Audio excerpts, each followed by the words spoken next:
नमस्ते आप सभी को। आज मतलब मिलने मिलाने के सिलसिले में एक बहुत ख़ास शख्सियत हमारे साथ बैठी हुई है। मेरे अनुज योगेश सिंह। आज हम अमन के विषय में कुछ बात करने के लिए यहाँ पर उपस्थित हुए हैं और विषय ये है कि पिछले दिनों जो इलेक्शन हुए थे अमन में अपने एओए के, और उस इलेक्शन के पश्चात में कुछ चीज़ें ऐसी हुई जो शॉर्ट आउट नहीं हो पाई। जैसे कि एक प्रक्रिया होती है अध्यक्ष और पूरी एक टीम बनने की, वो एक मतलब विधिवत रूप से जिसको हम कहते हैं वो नहीं बन पाई।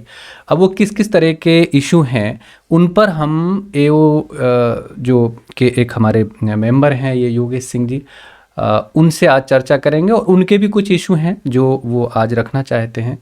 मतलब इसमें चल क्या रहा है। कई लोगों के सवाल होते हैं कि भाई जो एओए के इलेक्शन हुए थे उसके बाद ये जो लोग इलेक्शन फाइट करने के बाद जो जीत के आए हैं वो आजकल क्या कर रहे हैं। ये प्रश्न मैक्सिमम जो रेजिडेंट हैं सोसाइटी के उनके मन में उठता है। तो उसी सिलसिले में आज हमारा मन हुआ कि चलिए योगेश जी से कुछ बातचीत की जाए। तो मैं सबसे पहले आदरणीय योगेश जी का स्वागत करता हूँ और निवेदन करता हूँ उनसे कि वो कुछ अपनी बात रखें कि क्या चल रहा है आजकल इस सिलसिले में, और उनके अपने मन की कुछ दुविधाएं, कुछ शंकाएं, कुछ इस तरह की बातें हों तो वो भी अपनी तरफ से कुछ बात रखें। योगेश जी। गुड मॉर्निंग, जय श्री राम आप सभी को। पहली बात तो जब यहाँ इलेक्शन हुआ, इलेक्शन होने के बाद कुछ चीज़ें रहीं आपस में नहीं बन पा रही थी, बट फाइनली चीज़ें बन गई हैं। ऑफिस बियरर सेलेक्ट हो गए हैं और वो लिस्ट भी आ चुकी है सभी के पास, हर टावर में लग चुके हैं। फाइन कुछ दिक्कतें थी, देखो मैं किसी को पर्सनली नहीं बोलूँगा, डायरेक्टली हिट नहीं करूँगा, बट हाँ कुछ चीज़ें आई जिसमें लोगों ने तोड़ फोड़ काफ़ी किए ज्वाइन करने के लिए कि मेरी टीम बन जाए, मेरी टीम बन जाए। फाइन। और अमन के अंदर प्रेसिडेंट सबको बनना है, सबको बनना था, लेकिन मैं बस एक बात कहना चाहूँगा कि प्रेसिडेंट का पोस्ट लेने से नहीं होता। मैं एज अ प्रेसिडेंट अभी काम कर रहा हूँ, मैं भूल गया हूँ कि मेरा ऑफिस भी है फुल टाइम, मतलब सुबह से लेकर रात में 11:30-12 बजे तक मुझे पूरा टाइम अमन को देना होता है। इतने कॉल्स आते हैं, इतने कॉल्स आते हैं, और ऑनेस्टली बताऊँ मुझे ना मज़ा आता है, क्योंकि मुझे ना इन कामों में खुशी मिलती है। और इंसान को ना वही काम करना चाहिए जिसको उसमें खुशी मिलती हो। मैं हैप्पी हूँ अमन के काम को करके, और मैं पूरी जान जी से लगा हुआ हूँ कि एक अमन को अच्छा अमन बनाए। अमन तो खैर अच्छा है ही अपना, और अच्छा बनाए। और मैं वो सारे काम करने वाला हूँ, कर रहा हूँ जो अमन के बेटरमेंट के लिए हो। मैं बस एक बात बोलना चाहूँगा कि जब कोई अच्छा काम करता है ना तो 10 तरह के लोग होते हैं, 10 तरह की बातें करते हैं। मैं आज इस YouTube के माध्यम से बताना चाहता हूँ कि अगर कभी भी एज अ प्रेसिडेंट ये प्रूव कर दे कोई भी कि योगेश सिंह ने 1 रुपया खाया है बिल्डर से या किसी से भी, मैं सबके सामने प्रॉमिस कर रहा हूँ सेम डे मैं रिज़ाइन कर दूंगा। कई बार मैं सोचता हूँ कि उन लोगों का क्या जिन लोगों ने प्रेसिडेंट बनने के लिए 2-2 लाख रुपए ऑफर किए थे लोगों को कि मुझे प्रेसिडेंट बना दो, मैं आपको 2 लाख रुपए दूंगा। अगर वो बनने के लिए 2 लाख रुपए दे रहे हैं तो वो पैसा कहाँ से निकालते हैं? कहीं ना कहीं से पैसा निकलता ही।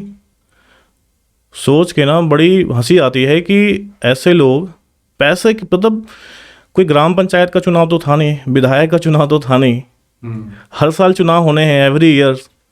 तो इसमें ऐसा क्या था कि आपको पैसा देने की बात आ गई, आपको लोगों को खरीदने की बात आ गई, और वो पैसा फिर कहाँ से निकालते आप? योगेश जी एक चीज़ मैं यहाँ पर बीच में रखना चाहूँगा। देखिए ये क्या है कि एक तरह से ना हम जिसको कहते हैं एक सोशल वर्क है, और सोशल वर्क के लिए होता क्या है आमतौर पर कि एक घर फूक तमाशा जैसे कोई कहावत हमारी होती है सोसाइटी के अंदर।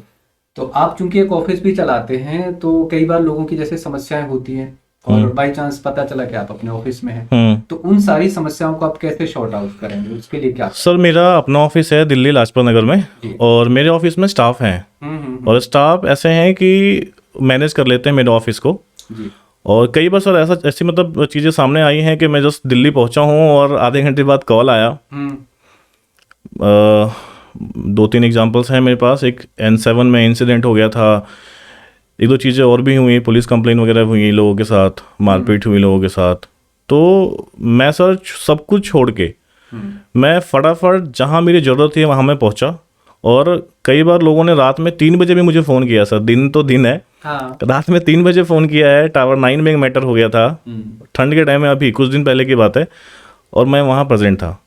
तो सर दिन हो या रात हो, मैं 24/7 जब भी ज़रूरत हो मेरी, जब भी लगे कि मेरी ज़रूरत कहीं है या किसी ने कॉल किया, तो मैं सारे काम छोड़ के वहाँ पहुँचता हूँ अपने अमन के लिए, क्योंकि मैं पूरे अमन को ना अपनी फैमिली मानता हूँ। इसके सिवाय मतलब आपको लगता हो कि हाँ कुछ चीज़ें हैं जो आपके जहन में लगती हो कि आप सोसाइटी के लिए, कुछ बेटरमेंट के लिए, कुछ और अपनी तरफ से, जो एक्चुअली क्या होता है जब हम कोई सोशल वर्क करते हैं तो लगता है कि नहीं मैं ये भी काम करना चाहता हूँ, मैं ये भी करना चाहता हूँ। जैसे मेरे जहन में भी बहुत सारी बातें रहती है कि भाई पार्क और खूबसूरत बने, सीपेज की प्रॉब्लम है तो वो शॉर्ट आउट कैसे जल्दी से जल्दी हो, या और बहुत सारी चीज़ें हैं। तो ऐसे क्या पॉइंट्स हैं जिनको आप फ्यूचर में शॉर्ट आउट करना चाहते हैं जल्दी से जल्दी, जो चीज़ें मतलब जिसके थ्रू ये सोसाइटी, एक हम ये कहें कि मुझे तो ऐसा लगता है कि शायद इतना बड़ा पार्क दिल्ली एनसीआर की कहीं नहीं है, में नहीं है, तो ये और ज्यादा बढ़िया कैसे बने, मतलब बस ऐसा अमेजिंग सा कि यार इससे बढ़िया तो कुछ नहीं हो सकता। इसके सर इसके लिए कंटिन्यू मीटिंग चल रही है मिस्टर दलजीत जी के साथ या IRP के साथ भी, और हम लोग सर हर वो कोशिश कर रहे हैं जिससे हम अपने अमन को और खूबसूरत बना सकें जी। जैसे अपने अमन में जो मेजर प्रॉब्लम थी वो सीपेज की है, जो अपने बिल्डिंग्स हैं उसमें पेंट वेंट दोबारा होना है, प्लास्टर होना है। उसके लिए उन्हें एक टाइमलाइन दिया था, वो टाइमलाइन ख़त्म हो चुका है। अभी कमिंग वीक में दोबारा हम लोगों की मीटिंग है IRP के साथ। और बाकी सर नीचे बेसमेंट में लोग अपनी गाड़ी पार्क करते नहीं थे, रीज़न था कि वहाँ सिक्योरिटी गार्ड्स नहीं है। कुछ लोगों के गाड़ी में स्क्रैचेस मार दिए गए, कुछ लोगों के कुछ चोरी भी हो गया, इस टाइप चीज़ें सामने आई। तो IRP को बोल के पुश करके हम लोगों ने 50 लाख रुपीज़ का अमाउंट सेंक्शन करवाया, अप्रूव करवाया है कैमरे के लिए। पूरे बेसमेंट में कैमरा होगा, अब लोगों की गाड़ियाँ सेफ हुआ करेंगी कैमरे की वजह से। दूसरा सर मोबाइल नेटवर्क, यहाँ पे अगर आप इमरजेंसी कॉल भी करना चाहें तो कॉल नहीं कर पाएंगे। ये बिल्कुल ठीक। एक बार सर ग्रुप में ऐसी बात चल रही थी, तो कुछ लोगों ने कहा कि तो मतलब उसमें वो बातें हैं, और सबने बहुत ट्राई कर लिया, नेटवर्क नहीं लगा। मैंने सर ग्रुप में सबके सामने कहा था कि मुझे 3 महीने का टाइम दे दो, 3 महीने के अंदर नेटवर्क होगा यहाँ पे। सर मेरे जो भी सोर्सेज थे उस चीज़ के लिए मैंने यूज़ किए, और with in a month Jio team के पूरे जो भी इनकी टीम होती है नेटवर्क की, लीगल एंड ऑल, वो पूरी टीम हमारे अमन में FMG के साथ मीटिंग कर रही थी विथ AO मेंबर्स, और उन्होंने पूरे साइड वाइड देख लिया है। 3 मीटर का वो नेटवर्क लगा रहे हैं, और जिससे लोगों की जो प्रॉब्लम्स हैं वो शॉर्ट आउट हो जाएं जी। फाइन। और सर जहाँ तक बात है पार्क वगैरह का, तो पार्क हमारा काफ़ी बड़ा है, और मेरे को लगता है कि 95% लोग जो अमन में आए हैं ना, वो पार्क देख के आए हैं, पार्क की वजह से आए हैं। तो सर इसमें कुछ और हम लोग करेंगे जिसमें हमारा पार्क और अच्छा हो जाए। बच्चों के लिए जो बास्केटबॉल का कोर्ट है उसको और अच्छा पेंट वेंट करवाना मतलब लगे हम लोग। IRP को भी मेल किया हुआ इसके लिए। और एक और, क्योंकि काफ़ी छोटा है अभी सर, बहुत खुशी होगी ये जान के कि N4 में एक सुजीत नागर जी रहते हैं, उनकी बेटी गोल्ड मेडल लेके आई है बेंगलोर में नेशनल लेवल पे। और सर ये पूरे अमन के लिए ना प्राउड की बात है, मतलब मैं तो बहुत प्राउड फील कर रहा हूँ कि हमारे अमन में ऐसी बच्ची है जो नेशनल लेवल पे गोल्ड मेडल लेके आई है। तो सर मेन हम लोग बच्चे के लिए भी बहुत कुछ करने वाले हैं, जिसमें बच्चों को काफ़ी ट्रेनिंग दी जाएगी और बच्चे हमारे आगे बढ़े हैं इस स्टेप से। पार्क तो है ही है। अच्छा, एक और सवाल आमतौर पे जितने भी यहाँ पे रहने वाले हैं जिन्होंने वोट कास्ट किया है, तो उनके जहन में एक सवाल और ये रहता है कि यार हमने मतलब वोट तो दे दिया, लेकिन जिस शक्ल में एक बॉडी निकल के आनी चाहिए थी पूरे उसकी, वो निकल के नहीं आ रही है। तो इस पे क्या चल रहा है आगे, इसमें थोड़ा सा और बताइए। सर देखिए, जिसमें 9 लोग सेलेक्ट हुए, 9 लोग जीते थे, 9 में से 5 एक साथ हैं। मैं तो कह रहा हूँ 9 में से 9 एक साथ हैं, मैं किसी को अलग नहीं मानता, ठीक है। और मुझे लगता है कि हर एक पर्सन उतना ही जिम्मेवार है, चाहे वो कोई पोस्ट होल्ड कर रहा हो या ना कर रहा हो, क्योंकि अल्टीमेटली लोगों ने आपको वोट दिया है एक उम्मीद के साथ, और लोगों की जो उम्मीदें हैं वो आप लोगों से हैं, इन रिस्पेक्टिव कि आप प्रेसिडेंट हैं या आप इलेक्टिव मेंबर हैं। तो हर पर्सन को, मैं 9 लोगों को बोलना चाहूँगा, 9 को हर एक वो जिम्मेवारी निभानी चाहिए जो जिसके लिए लोगों ने वोट दिया है। और सर अगर 9 के 9 खड़े हो जाएंगे ना, ऑनेस्टली बता रहा हूँ, अमन ना अपना, अमन कुछ और अमन होगा फिर। बिल्कुल ठीक है। और जिस तरीके से सर हम लोग काम कर रहे हैं, जैसे अभी कल गार्ड के साथ मीटिंग किया, कुछ गार्ड की कंप्लेन आई थी कि ब्रोकर के साथ मिले हुए थे, मेड्स के रेट फाइनल किए, अभी कमिंग आने वाले टाइम में ब्रोकर्स के साथ मीटिंग करने वाले हैं हम लोग, और अपने टीआर सेलेक्ट किए, दोबारा टीआर से मीटिंग हुई, चीज़ें ठीक हो रही धीरे करके। सर आने वाले, मैं कमिट कर रहा हूँ, आने वाले 3 महीने में ना आपको चेंजेस दिखेंगे। सर अभी फर्स्ट टाइम एओ बना है, सारी चीज़ें बिल्कुल फैली हुई थी, एक ट्रैक पे लाने में थोड़ा टाइम लग रहा है, बट हर चीज़ों पे काम चल रहा है। आप कोई ऐसा एक इशू नहीं है अमन का जिस पे काम नहीं चल रहा होगा, जिस पे हम लोग फोकस नहीं कर रहे हैं, और होपफुली 3 महीने में सबको दिखेगा कि क्या चेंजेस आए हैं अमन में 3 महीना पहले और 3 महीने बाद। एक चीज़ और ख़ास तौर से मतलब मैं यहाँ पर आपसे जानना चाहता हूँ कि आप एक शंका रहती है लोगों के बीच में कि यार ये जो योगेश है ये तो बिल्कुल नया सा लड़का है, अभी एक मैच्योरिटी लेवल उस तरह का नहीं दिखता है। तो लगता भी है, कई बार लगता है कि यार एक मतलब पका हुआ आदमी होना चाहिए, सुलझा हुआ आदमी होना चाहिए इस तरह के उसके लिए, सोशल वर्क के लिए। जाहिर है कि आप अभी युवा हैं तो मेहनत कर सकते हैं, एक जुनून होता है, लेकिन उसके साथ साथ एक मैच्योरिटी लेवल भी इस तरह के काम के लिए चाहिए। तो इन दोनों चीज़ों को आप कैसे मैनेज करेंगे, मैं आपसे जानना चाहूँ कि भाई। सर जब ऑफिस बियरर सेलेक्ट करने की बात आई जी, तो हमारे कुछ इलेक्टिव मेंबर्स ने ये ऑब्जेक्शन किया था कि हम लोग तो काफ़ी बड़े हैं एज में, योगेश छोटा है। एक्चुअली मैं 91 का बॉर्न हूँ। जी जी। और लोगों ने ऑब्जेक्ट किया कि तो छोटा है, अभी क्या करेगा, हम लोग बड़े हैं, हम लोग को सब कुछ पता है, नॉलेज है।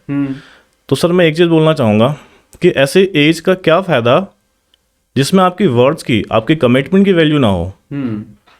सर आप मेरे से बहुत बड़े एज में हैं और आप जो बोल रहे हैं, आपकी जो वर्डिंग्स है, आपकी जो कमिटमेंट्स है, उसकी वैल्यू नहीं है। अभी कुछ बोल रहे हैं, पीछे कुछ बोल रहे हैं, बाद में कुछ बोल रहे हैं, कल कुछ और बोलोगे आप। तो सर मुझे नहीं लगता कि ऐसे एज, ऐसे ज़्यादा एज का कोई फ़ायदा होने वाला है अमन को। सर मेरे फादर बीएसएफ में थे, अभी हैं, रिटायर हो गए। उन्होंने मुझे एक बात कही थी कि बेटा कोई भी ना ऐसा काम मत करना जिसके काम की वजह तुम्हें अपने आँख नीचे करनी पड़े। और सर मैं आज तक उस चीज़ को फॉलो करता हूँ। इसीलिए कहीं भी ना आई से आई मिला के, आँख से आँखों में आँखें डाल के मैं बात करता हूँ, और सच को सच बोलता हूँ, झूठ को झूठ बोलता हूँ, चाहे वो सामने वाला फिर कोई भी हो। चलिए ये अच्छी बात है। और खैर मैं अपने तरफ से पर्सनली ये ऐसा मानता हूँ कि एज जो है वो मतलब इन चीज़ों में मैटर नहीं करती है। हमें लगता है कि नहीं, कोई बहुत एजेड पर्सन होगा तो कोई बहुत ज़्यादा समझदार होगा। जो जुनूनी लोग इस तरह के होते हैं वो उनके कैरियर में एज मैटर नहीं करती, वो अपना काम अपने तरीके से करते हैं। निश्चित रूप से मेरी शुभकामनाएं योगेश जी के साथ हैं कि वो सोसाइटी के बेटरमेंट के लिए, सोसाइटी के अच्छे के लिए बढ़िया हो, और जितनी भी हमारी प्रॉब्लम्स जो ना सिर्फ मेरी है ना किसी और की है बल्कि पूरी सोसाइटी की, मान लीजिए मेरे टावर में कोई प्रॉब्लम है, सीपेज की या इस तरह की कोई भी है, तो उससे सारे लोग प्रभावित होते हैं, मैं अकेला नहीं होता हूँ। या और बहुत सारे इशू हैं, जैसे पीछे कुत्तों के विषय में कुछ साफ सफाई के विषय में आया कि भाई कम से कम जो बीच वाला एरिया है उसको थोड़ा सा साफ रखा जाए, या और पार्क में और क्या चीज़ें अच्छी हो सकती हैं, कुछ और खूबसूरत पेड़ लगाए जा सकते हैं, कुछ और सारी चीज़ें हो सकती हैं। तो मुझे लगता है, मैं केवल एक बात कहना चाहता हूँ कि अध्यक्ष बनना या और कोई पद या इस तरह की कोई भी उस पर बैठना, वो एक अलग चीज़ें हो सकती हैं, वो आदमी को कुछ क्षण के लिए सुकून दे सकती हैं, लेकिन अल्टीमेटली होता ये है राजनीति में, हम इसको राजनीति नहीं कहेंगे, एक छोटा सा परिवार है, इसमें आपका काम जो है वो मैटर करता है। आप कितनी खूबसूरती से, कितनी ईमानदारी और कितनी मेहनत से अपना काम कर रहे हैं, वो ज़्यादा मैटर करता है। तो बाकी जितने भी लोग हैं जो जीत के आए हैं, बस मैं पर्सनली भी उनसे रिक्वेस्ट करूँगा कि आप अपना काम कीजिए, मेहनत कीजिए बिल्कुल। और करते रहिए बस। इससे कोई फर्क नहीं पड़ता कि मतलब मैं अध्यक्ष बन के काम करूं राइट। या एक मतलब मैं कुछ भी नहीं हूं, मैं जीत के भी नहीं हूं, मैं कोई इलेक्शन का वो भी नहीं, मैं भी चाहूं। जरूरी नहीं है कि 9 लोग ही कुछ करें, बाकी भी सोसाइटी के जितने लोग हैं वो भी अपनी तरफ से कोई योगदान सोसाइटी को बेटर करने में, उनकी समस्याएं शॉर्ट आउट करने में कुछ निभा सकते हैं, तो मुझे लगता है हर व्यक्ति को बिल्कुल करना चाहिए। चाहिए। इसमें कोई बुराई नहीं है। तो जितने भी हमारे मेंबर जीत के आए हैं उन सभी से मेरी रिक्वेस्ट यही रहेगी कि भाई कोशिश कीजिए मिलजुल के अपना काम। इलेक्शन है, फिर साल 6 महीने फिर बाद होगा। दोबारा होंगे, फिर चलता बिल्कुल। रहेगा। तो मतलब सिलसिला चलता रहता है, कोई ऐसा परमानेंट लाइफ टाइम के लिए कोई ऐसा बैठा नहीं है। जिसका काम लोगों को दिखेगा अच्छा, तो उसको फिर दोबारा चुना जाएगा। बिल्कुल। कुछ भी नहीं है, हार जीत ये कोई बहुत बड़ा मैटर नहीं है। तो मुझे लगता है कि आज की बात को हम यहीं विराम देंगे। नेक्स्ट टाइम योगेश जी से कुछ और विषयों पर हम चर्चा करेंगे। तो आज के लिए मुझे लगता है कि इतना सफिशिएंट है। फिर मिलते हैं नेक्स्ट मीटिंग में। जय तब श्री तक राम। के लिए जय श्री राम, नमस्ते, बहुत बहुत आभार। और एक निवेदन और कर दूं, इस तरह की बहुत सारी चर्चाएं आध्यात्म से के विषय पे भी और बहुत सारे विषयों पे हम करते रहते हैं। तो आप चैनल को सब्सक्राइब करेंगे तो डायरेक्ट आपके पास वीडियो पहुंच जाएगा। नमस्ते। जय श्री राम।